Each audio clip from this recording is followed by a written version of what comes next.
I don't know if your mom would want to be out here sweating like this. It is hot. Sometimes it's fun to send your kid to do fun stuff without you. So this is my very first camp that I've ever been a part of. Even as a child, I was one of those severe introverts. And so I had no intention of coming this year, none. And this girl group is something super special for me. It's actually been a fantastic time. So I'm really glad I came. And it's neat to see the other little introverts in our group too that normally wouldn't have come, but then I dragged them along with me. So it's been pretty awesome. So this is for all of you girls, and I want for you to use them as a way to kind of reflect this week on what you value about your group, what friendships that have come away from this. We have been going to 121 for over 5 years now, and when we started coming, my husband and I love ministry, but we are also introverted folk. So if we don't get plugged in right away, we can kind of just drift into the background. So within a few weeks, we both went into different areas and asked, hey, do you have a need? And I talked with Diana, and they had an opening for a 5th grade life group leader. And I'd never led girls before. We'd done married couples, college, but it was a really neat experience. I had several of the girls that I got very close with, and they asked if I would continue up with them year after year after year. And so I went through 8th grade with them. So we had 4 years together, and it started to feel like that natural time of there's a transition headed.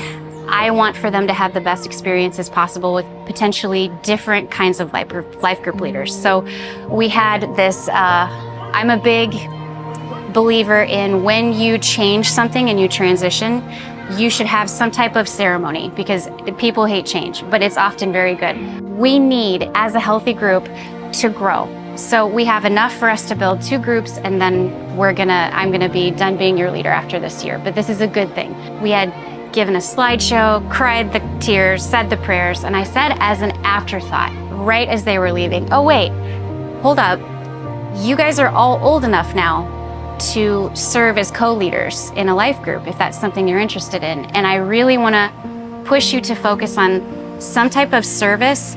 And I didn't expect to be like barraged with 3 to 4 girls who were like, we really wanna co-lead. I'm like, cool, but their conditions were that I would be the leader. I would go back down to 5th grade, and they would be my co-leaders, and I would teach them how to lead. And they just simply didn't take no for an answer. And I think that was something that was really beautiful.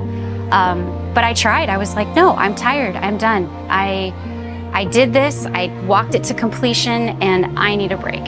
So we just talked about, I would expect you to have training sessions, and you would have to be accountable and learn how to lead independently. You'd be teaching. I knew they were very busy. I said, you need to check with your parents. No, let me check with your parents. So I connected with both of their parents thinking, these are 2 of the busiest girls that I know. There's no way. And both parents were absolutely on board. So they came in that first day, they brought brownies, they decorated the room, and they learned the girls' names. And it was just the beginning. Though I really thought it would take about 3 to 4 months before I lost them to volleyball games and homecoming and all of those things. But they didn't, they stuck around. And they are some of the most devoted volunteers I've ever seen. It's been really neat. What God had in store with that was something so surprising. It has been the best life group I have ever led or been a part of. And I did not anticipate what a difference it would make in my personal faith. I've never been excited to show up week after week to a service opportunity. And I love that there are all different kinds of things that we're tackling. And it is not squeaky clean. There are no bows. There's lots of tough situations, but they come and they are more ready to learn and to grow than almost any adult women's group I've ever been a part of. The unexpected part of going back down, going through youth, coming back down to kids, is what I realized is they have given me so much hope. So much hope to be able to go, oh my goodness, I was wrong. This has changed my life, and I almost missed it. I almost missed this opportunity. I am so glad I did, because it almost didn't happen. Had I not listened to these dogged high schoolers, lovingly manipulate me into this, I would have missed one of the biggest things God has ever used in my personal faith. And as I prayed for it a lot, I have decided that for the next year, I will be going up with you.